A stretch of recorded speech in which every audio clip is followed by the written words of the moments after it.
Don't move. Step away from that door right now. Officer, I live here. I'm just unlocking my house. You think I'm dumb? Someone like you trying to get into a house like this at midnight? I'm not breaking in. These are my keys. Yeah, keys get copied every day. Turn around now. Bodycam footage activates before the patrol SUV even finishes turning onto the street. Dispatch audio is already mid-transmission. Urgent, clipped, clear. Possible break-in in progress. Caller reports male suspect attempting forced entry at front door. Officers respond code 2. The cruiser slows. Headlights sweep across a quiet residential block. Large homes, trimmed lawns, private driveways. The kind of neighborhood where burglaries are rare. And suspicion travels faster than facts. Up ahead, the porch light of one home is on. And standing at the front door is a man. Black male. Mid-40s. Business attire. Keys in hand. Trying to unlock the door. Calm. Unaware police are already approaching under the assumption he's a criminal. The cruiser stops hard at the curb. Driver door swings open fast. Bodycam jolts with the movement as the officer steps out. Hand already on his weapon. No pause. No assessment window. No verbal introduction. Just dispatch narrative overriding observation. The officer sees. Black man. Expensive house. Late hour. Door entry attempt. And the conclusion forms instantly. His gun comes out. Raised. Aimed center mass. Don't move. The command explodes across the quiet street. The man freezes instantly. Keys still in the lock. What? Step away from the door. Hands up! The man lifts both hands slowly. Confusion all over his face. I live here. Don't talk. Step down off the porch. Before we go any further, comment where you're watching from. Let's see how far this story travels. Backup lights flash behind the first cruiser as a second unit arrives. 2 more officers step out. Hands near holsters but not drawn. They read the primary officer's posture and match his threat level without question. Because once a gun is drawn, everyone assumes justification. The man steps down slowly from the porch. Hands raised. Keys dangling from one finger. I said I live here, he repeats calmly. The officer keeps the gun trained on him. Yeah, that what you tell all the houses you break into? I'm not breaking in. You think I'm stupid? The officer snaps. The man blinks once, stunned at the escalation speed. I was unlocking my door. Looks like forced entry from where I'm standing. With a key?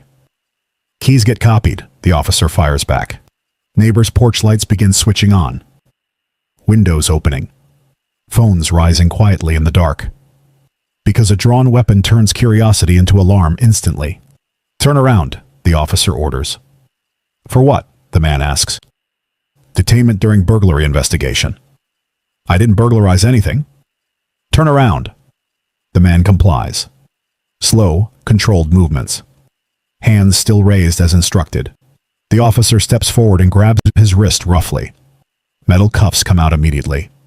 No verification attempt. No ownership check. Just escalation. I'm not resisting, the man says. You better not, the officer mutters, as the cuffs click onto the first wrist. The officer says the sentence that shifts the stop from procedure to profiling. People like you don't just walk into neighborhoods like this at night. Silence hits the street. Heavy. Recorded.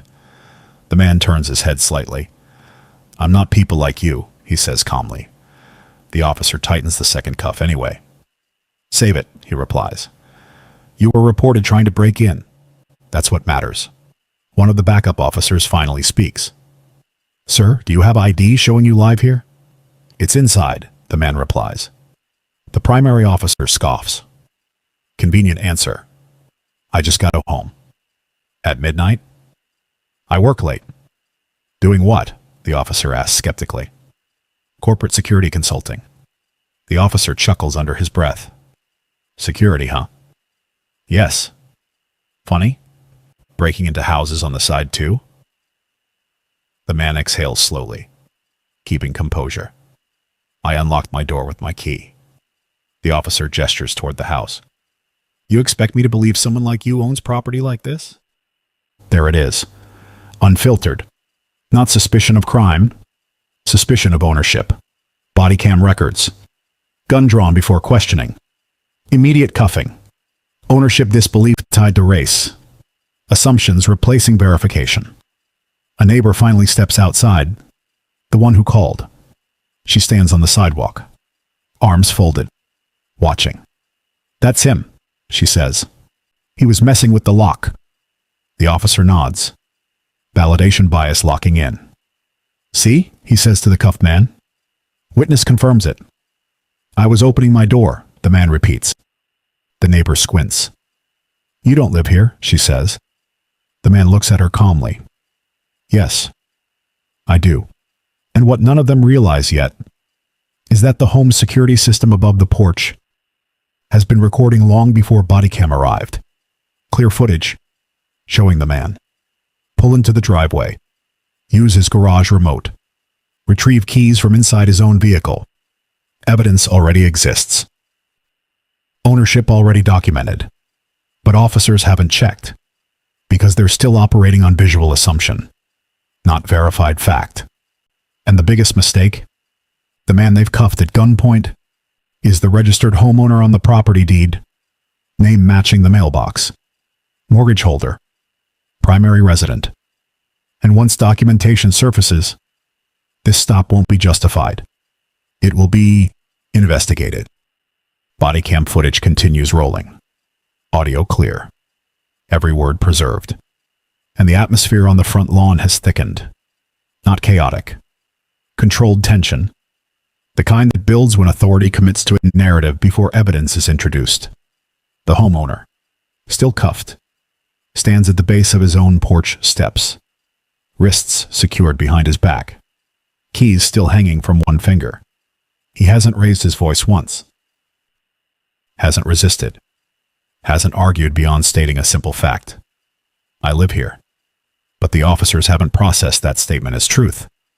They've processed it as a lie burglars use. The primary officer paces slightly in front of him, firearm now lowered but still in hand, not holstered, which means the perceived threat hasn't fully dropped. "You got ID inside?" he asks again. "Yes," the man replies calmly. Driver's license, mail, security badges, all inside. The officer smirks faintly. Funny how suspects always got paperwork inside the house they're breaking into. "I'm not breaking in." "You keep saying that like it makes it true."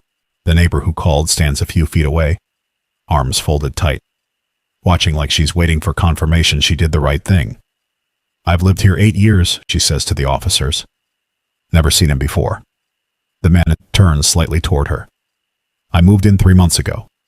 She shakes her head. "Not buying it." The officer nods subtly. Bias reinforced again. "See?" he says. "Community don't recognize you. I work long hours," the man replies. "People like you always got explanations," the officer mutters. One of the backup officers shifts uncomfortably because the phrasing keeps drifting away from procedure into assumption. Still, he doesn't intervene yet. The primary officer steps closer again. Flashlight beam raised. Scanning the man's suit now. Shoes. Watch. Cufflinks. Expensive details that don't align with the burglary narrative forming in his head, which instead of clearing suspicion, aggravates it. "You dressed real nice for a break-in," he says. "I came from work." "What kind of work got you wearing suits at midnight?" "Corporate security consulting." The officer scoffs. "Yeah? Security for who?" "Private and federal contracts." The officer chuckles louder this time. "Man, stop. It's the truth. You expect me to believe someone like you running federal contracts?" There it is again. Not disbelief of job title. Disbelief of who holds it. The man exhales slowly. Still calm. "Check my credentials inside." The officer shakes his head. "No one going inside till we clear this scene. That's my house." "Right now," the officer replies, "it's an active burglary investigation." Backup radio crackles faintly. Dispatch checking property records after hearing the address over comms. But officers on scene haven't requested confirmation yet. They're still working off caller narrative. The second backup officer finally speaks. Sir, what's your full name? Malik Carter. The officer radios it in. Pause. Static. Waiting. Meanwhile, tension rises another level. Because the neighbor steps closer again. Voice louder now. I knew something was off, she says. He was fumbling with the lock too long. I had groceries in my hand, Malik replies calmly. Keys were in my pocket. She shakes her head. You look nervous. I had a gun pointed at me, he replies. Silence drops again. Because that answer lands heavier than the accusation. The primary officer cuts back in quickly, regaining control of the narrative. Don't get smart. I'm answering questions. You answering them like you think this funny? I don't think anything about this is funny. The officer steps closer again, voice lowering but sharper. You know how many burglary calls we get where guys say they live there? I'm not guys. I'm the homeowner. Everybody a homeowner once they get caught. Dispatch radio crackles louder now. The second backup officer listens. His expression shifts slightly. But before he can speak, the primary officer continues pressing. Let me guess, he says. You just bought this place cash too, right? I financed it, Malik replies calmly. With what money? My company revenue. The officer smirks. Yeah? Doing what again? Security consulting. The officer leans closer. You running security or casing houses? Phones are fully up now from neighbors. Recording openly. Because tone matters as much as words. And tone has shifted from investigation to confrontation. Dispatch voice comes through clearer now. Unit on scene. Property registered to homeowner Malik Carter. Deed confirmed. Mortgage active. The second officer looks up instantly. Hey! But the primary officer is still talking over him. You expect us to believe you just casually unlock million-dollar homes at midnight? I expect you to believe the truth, Malik replies. And what's that? That this is my property. The second officer steps forward now. Hey, he says quietly to the primary. Dispatch, just confirmed. Hold on, the primary officer replies, still focused on Malik. Because he hasn't recalibrated yet. He's still inside the narrative he built at arrival. Malik speaks again. Voice steady, but firmer now. You ran the address yet? The primary officer doesn't answer. You checked the deed? Still no answer. You verified ownership? Silence. Because he hadn't. Then the second officer says it louder. Address returns to him. The words land heavy. But pride delays acceptance. The primary officer frowns. What? Property deed registered to Malik Carter, the backup repeats. Mortgage confirmed. The street goes quiet. Even the neighbor's posture shifts slightly. But the primary officer isn't fully convinced yet, because confirmation conflicts with bias. He looks back at Malik. Longer this time. Reevaluating. Recalculating. You got proof inside? He asks again. Yes, Malik replies calmly. Mail, utility bills. Security system login. The officer exhales through his nose. Still defensive. Still not ready to concede error. And then the next escalation trigger appears. Above the porch. A small red light blinks. Security camera. Recording the entire encounter. Long before bodycam arrived. And one of the backup officers notices it. Camera's live, he says. Probably got footage of him pulling up. The implication lands instantly. Because security footage removes assumption. Replaces it with timeline. Truth. Verification. The primary officer looks up at the camera. Then back at Malik. Then at the cuffs. And the weight of premature escalation begins settling in. But the situation hasn't de-escalated yet. Because humiliation already happened. Gun already drawn. Accusations already spoken. Neighbor already reinforced bias. And as dispatch continues feeding confirmation through the radio, one thing becomes clear. This stop is no longer about a break-in. It's about whether officers acted on evidence or assumption. And once footage is reviewed, that answer will be permanent. The tension on the front lawn isn't built on suspicion anymore. It's built on uncertainty. Because verification has begun, and verification changes everything. The second backup officer keeps his eyes on the porch camera. Small, black dome casing. Red recording light blinking steadily. Not decorative. Active. Recording long before patrol units arrived. He gestures toward it again. That system's live, he says. Most of these homes store cloud footage. The implication lands instantly. Because footage doesn't speculate. It shows sequence. Timeline. Truth. Alex stands cuffed at the base of his own steps. Still composed. Still controlled. But the emotional gravity has shifted slightly now. Because doubt has entered the officer's narrative. Not about Malik. About their response. Dispatch radio crackles again. Clearer this time. Confirming again. Property deed registered to Malik Carter. Primary resident. No burglary indicators reported from alarm company. The second officer nods slowly. But the primary officer still hasn't holstered his weapon. It's lowered, but present. A visible symbol of how far escalation went before verification started. Malik speaks calmly. You can review the camera footage. The primary officer exhales sharply. We'll get to that. But his voice has lost some edge now, because each new confirmation weakens the burglary narrative he built.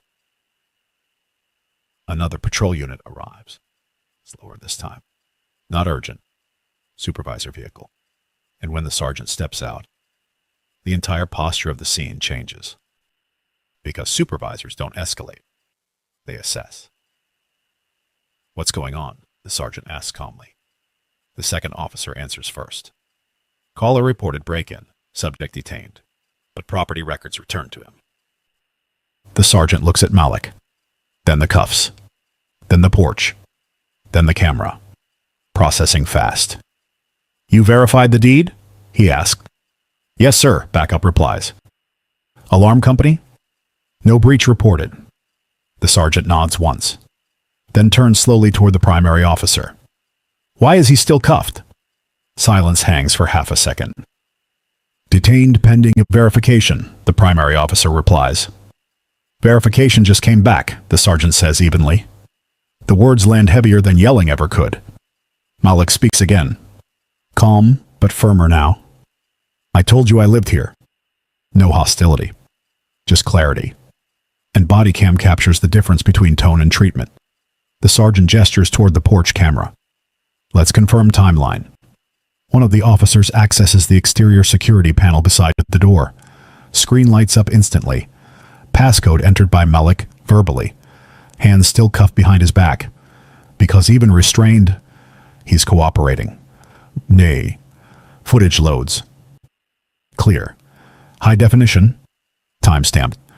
And the officers watch in silence. Video shows Malik's vehicle pulling into the driveway. Garage door opening via remote. Malik exiting with groceries. Retrieving keys from his pocket. Walking calmly to his front door. No forced entry. No tampering. No suspicious behavior. Just a homeowner arriving home late. The sergeant watches the footage twice. Then looks back at the primary officer.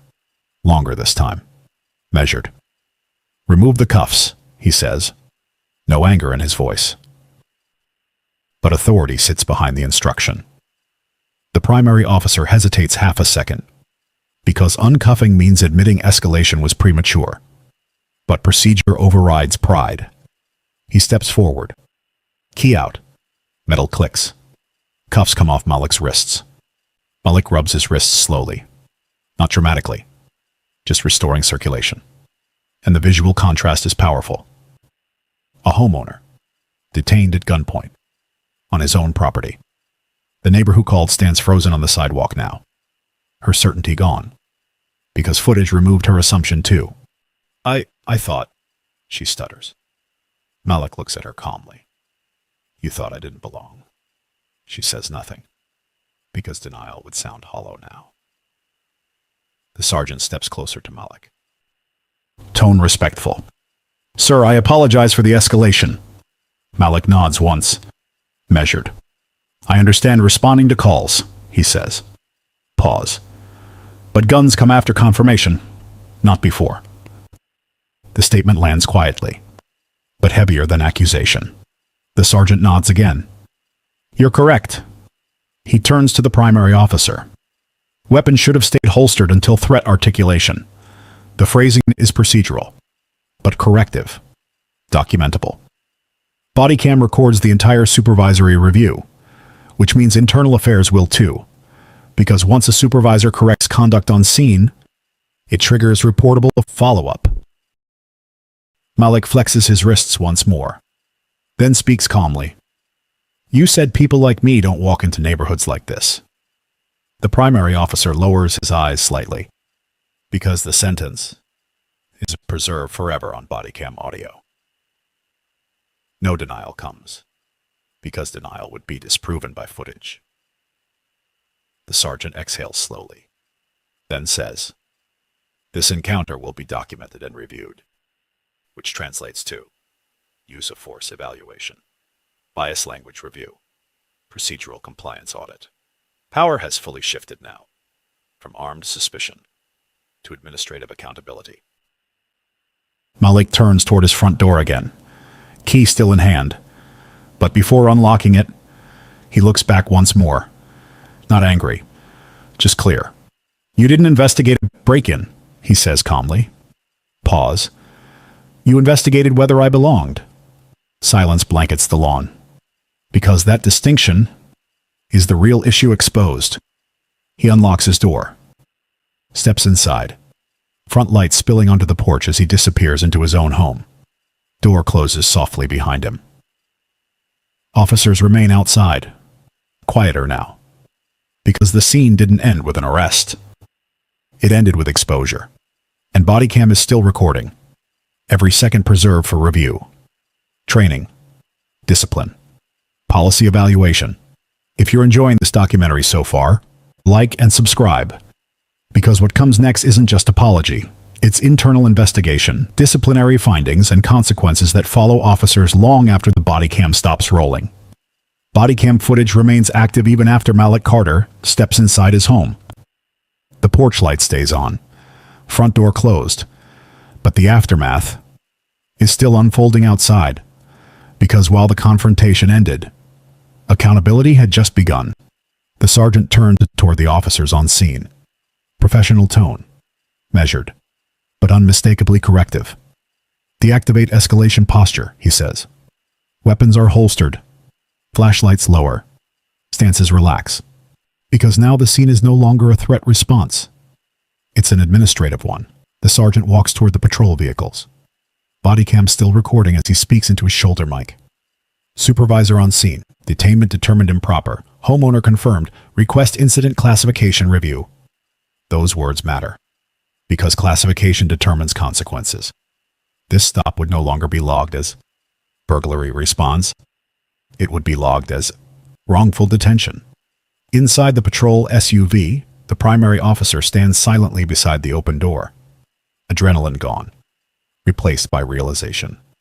Because escalation felt justified at the moment. But documentation doesn't measure feelings. It measures conduct.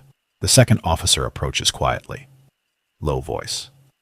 You should have waited for verification. No accusation. Just fact. The primary officer exhales slowly. Didn't respond, because there wasn't a defense that bodycam wouldn't contradict. Across the street, neighbors are still outside. Phones lowered now, but conversations active. Because community perception shifts fast when footage surfaces.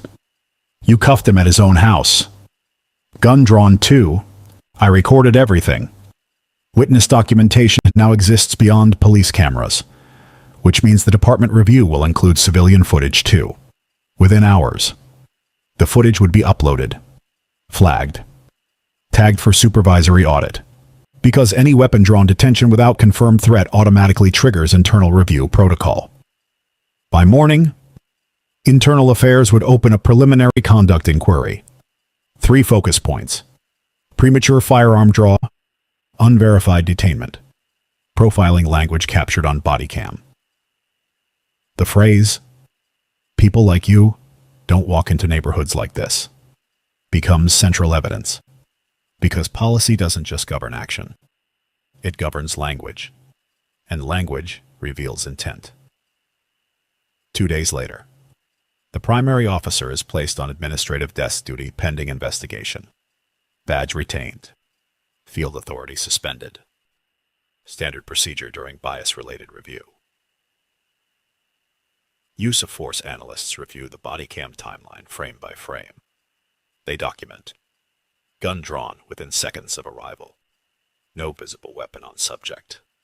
No forced entry evidence observed. Compliance present at all times. Conclusion. Escalation exceeded threat indicators. Community relations officers are assigned to follow up with Malik Garner directly. Formal apology issued on behalf of the department. Not casual. Written. Documented. Because wrongful detention on private property carries civil liability risk if left unaddressed. Malik receives them calmly in his living room. Professional demeanor unchanged. Because his concern wasn't revenge. It was recognition. You responded to a call, he tells them. Pause.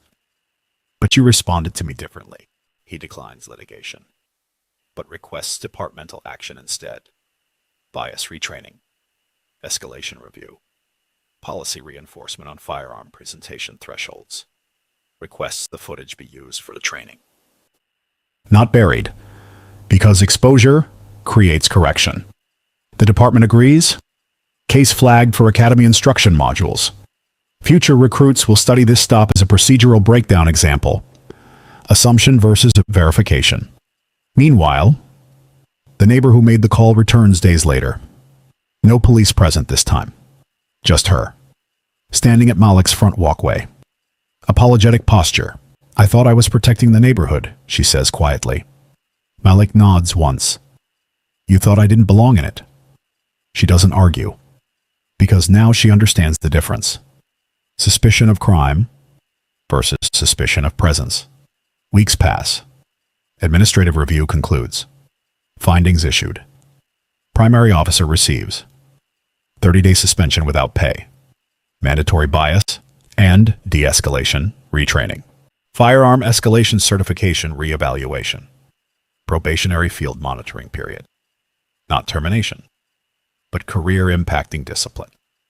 Because policy violation occurred, but compliance followed supervisory correction.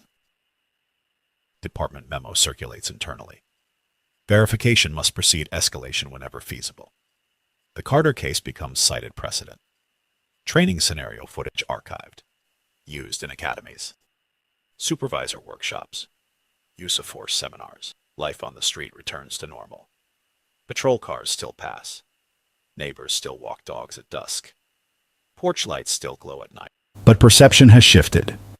Because one recorded encounter changed community awareness of how quickly assumption can escalate into force. Malik continues his work in corporate and federal security consulting, but he installs additional visible cameras around his property afterward. Not out of fear, out of documentation awareness. Because footage protected him once, it could again. And every time he unlocks his front door at night, there's a momentary pause, not hesitation, just memory of how quickly ownership was questioned before it was verified. Bodycam footage from that night remains archived in departmental records. Timestamped, audited, permanent. A reminder that authority carries weight, but accountability carries permanence. Because the lesson from that night wasn't about a burglary call. It was about perception, and how fast perception can become procedure, if left unchecked. And long after the patrol cars left that quiet residential street, one truth remained clear. The most dangerous assumption an officer can make is deciding who belongs somewhere before confirming why they're there. The end.